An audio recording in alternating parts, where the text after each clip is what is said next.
homeless for a week in Liverpool. It's a rough story this, right? Okay, so I don't remember much of it, so I'll have to think of it off the top of my head. There was this couple, but there's three of them, but there was a couple from fucking Blackpool, right? And then a third one from Southport.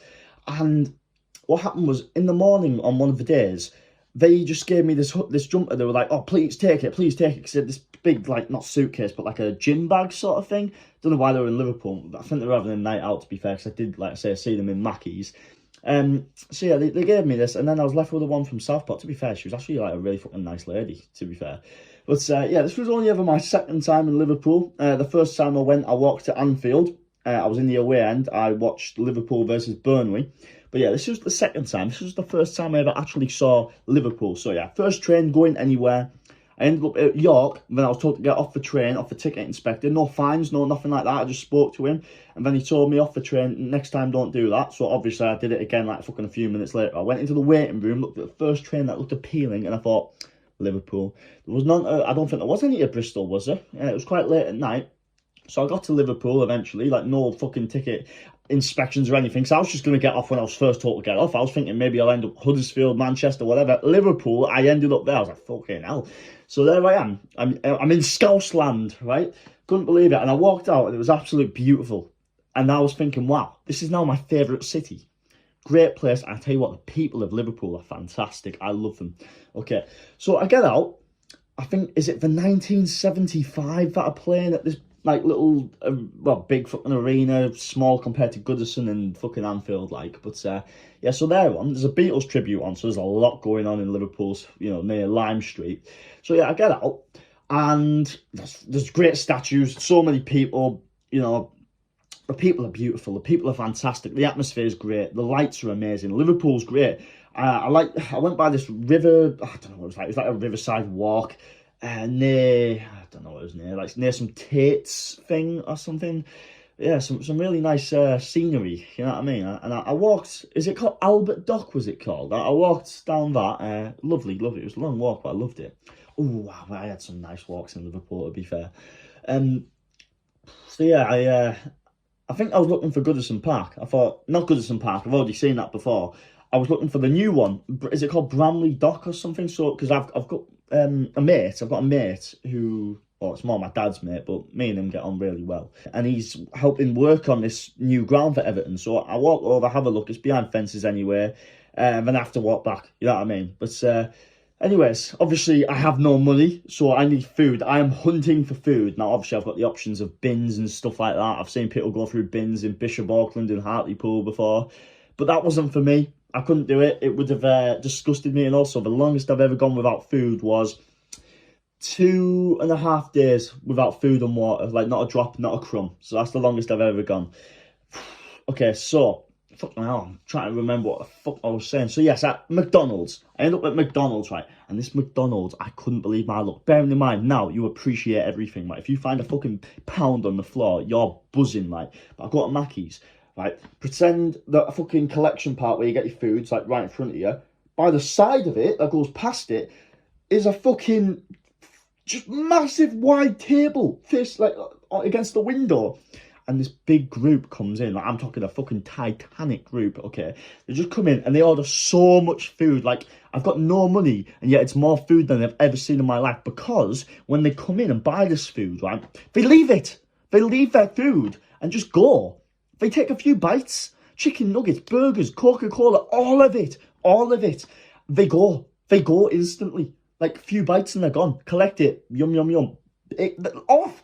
Why have they left their food? So I'm thinking, oh my God, I could not have came here in a better time. So here I am chilling on a table by myself, where I kept almost falling asleep as well. But I'm just here eating more food than I've ever seen before. This was meant to be a homeless challenge. This was meant to be a challenge because my life was going so well. I needed a struggle. But there I was eating. And I couldn't believe how much I was eating. But outside the window, I saw this man, a very homeless man, very, very homeless, by himself, looked cold. Crappy, probably itchy blankets, shit, fucking massive scruffy, you know, electronic beard, shit hair, all that bollocks. I go out and I give him some chicken nuggets, and he doesn't even want the lot. This, by the way, when I say chicken nuggets, I'm not on about like fucking 6 or something like. No, I pour all the chicken nuggets into one box, so there's like fucking so many. I'm talking fucking 30 or something in this box because this group was massive. I offer them to him. He only wants so many. He asks for some water. I quickly get it so my food isn't fucking put in the bin. Okay. So yes, obviously I had to look around the airport. Not the well, yes. Fucking hell, I'll get to that because that was a 7 mile walk. I had to look around the shopping centres, all this kind of stuff. I was sleeping in car parks when I could sleep. I really struggled. I'd get woken up by random fucking people at times. Luckily, the weather was on my side. So yeah, let's think. So yeah, this happens. Then I look in this Everton store in the city centre and I try and like some of the shirts and that, you know, because they look quite good. I didn't like the purple ones, but obviously I couldn't buy them. But I had so much clothing, I could have actually stole them. I chose not to, okay. If that was in London or something, I probably would have done. Saying that, I went to the Emirates Stadium in London, but that's a team that I don't really give a shit about. Everton's quite interesting. They've got a ground, Goodison Park, which is appealing. You know, it's a good ground. And also on FIFA 14, I used to use their classic kit, you know, the blue one. So yeah, here I am chilling in Liverpool, and you know, Man City play Arsenal on the day I went home, actually. What else? I went for a walk to Aldi. That's where I ended up. I didn't go specifically to see it, but I ended up that way. And I decided, you know, I'm just going to fucking nick some shit. But I didn't. I didn't nick anything. If that was me in London, I might have probably done that, but I didn't nick out. So I decided I'm going to have a walk to John Lennon Airport. I go for a walk. It's a 7 mile walk. And I stop at Cineworld, right? And this one woman gives me an umbrella. She gives me all this stuff. You know what I mean? Like, keeps giving me food for free and crisps and that, and these kids got arrested. Well, not arrested, I don't know. They got fucking in some trouble with the police there. But yeah, so then when I come out, right, when I come out of this Cineworld where this woman's been so fucking nice to me, I continue on my walk to John Lennon Airport, right, and I'm thinking to myself when I get there, bearing in mind, I'm gonna miss so much from this story because so much happened. It was so long ago, and I've got no way of remembering it. Okay, so what happens is I walk over. And, you know, I remember, I'll get to that. I got in trouble with the police. But first of all, I tried to see if I could just fucking get anywhere on a plane. Obviously, it's not going to happen. Didn't happen. I didn't get stopped. I just couldn't do it. But then I looked outside at the planes and you know, these police officers, one from Sheffield, one from some other place. You know, they were like, oh, it looks suspicious, but, you know, we're not going to tell you off. He was like fucking boy police officers. We don't care if you've not paid for the train and all that. Brought me some Greggs, let me watch Man City versus Arsenal at their little place near the airport. And then rang my dad, got me sent home for 50 quid. I gave my dad the money back. And, yeah, obviously I fell asleep on the fucking train, like, but, yeah, quite a lot happened in Liverpool. So it's all going to come back to me after I've finished fucking recording this video. I mean, I asked this one guy when I was walking back from Everton's new ground, so I wanted to look at it, where Tranmere's was, and he was like, "Oh, it's quite far, mate."